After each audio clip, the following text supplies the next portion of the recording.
BNP chairperson ও সাবেক প্রধানমন্ত্রী বেগম খালেদা জিয়া আর নেই। আজ মঙ্গলবার ভোর ৬টায় রাজধানীর এভারকেয়ার হাসপাতালে চিকিৎসাধীন অবস্থায় তিনি মারা যান। খালেদা জিয়ার মৃত্যু সংবাদটি নিশ্চিত করেছে তার ব্যক্তিগত চিকিৎসক, বিএনপির স্থায়ী কমিটির সদস্য অধ্যাপক doctor AZM Zahid Hossain. BNP চেয়ারপারসনের প্রেস উইং কর্মকর্তা শামসুদ্দিন দিদারের সই করা এক বার্তায় এ তথ্য জানানো হয়।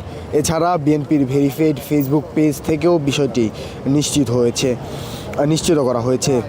মৃত্যুর সময় হাসপাতালে খালেদা জিয়ার জ্যেষ্ঠ ছেলে ও বিএনপির ভারপ্রাপ্ত চেয়ারম্যান জনাব তারেক রহমান, ছেলের বউ ডক্টর জোবাইদা রহমান, নাতনি জাইমা রহমান ও ছোট ছেলের বউ শারমিলি রহমান সিথি, ছোট ভাই শামীম ইস্কেন্দার, ছোট ভাইয়ের স্ত্রী, বড় বোন সেলিনা ইসলাম সহ সকল আত্মীয় স্বজন, বিএনপি মহাসচিব মির্জা ফখরুল ইসলাম আলমগীর এবং খালেদা জিয়ার চিকিৎসায় গঠিত মেডিকেল বোর্ডের সব চিকিৎসক উপস্থিত ছিলেন। খালেদা জিয়ার নামাজে জানাজার সময়সূচি ব্যাপারে পরে জানানো হবে বলে উল্লেখ করে হয়েছে এই বার্তায়।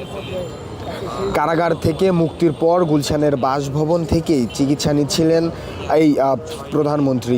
এ সময় যকৃত, কিডনি, হৃদযন্ত্র বিভিন্ন জটিলতায় ভুগছিলেন তিনি।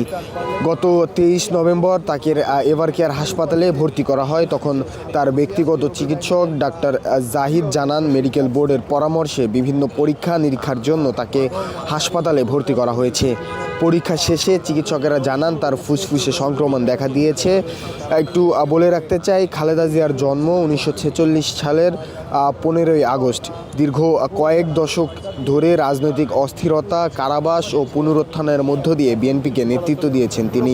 খালেদা জিয়া বাংলাদেশের প্রথম নারী প্রধানমন্ত্রী এবং মুসলিম বিশ্বে নির্বাচিত দ্বিতীয় নারী প্রধানমন্ত্রী হিসেবে পরিচিত।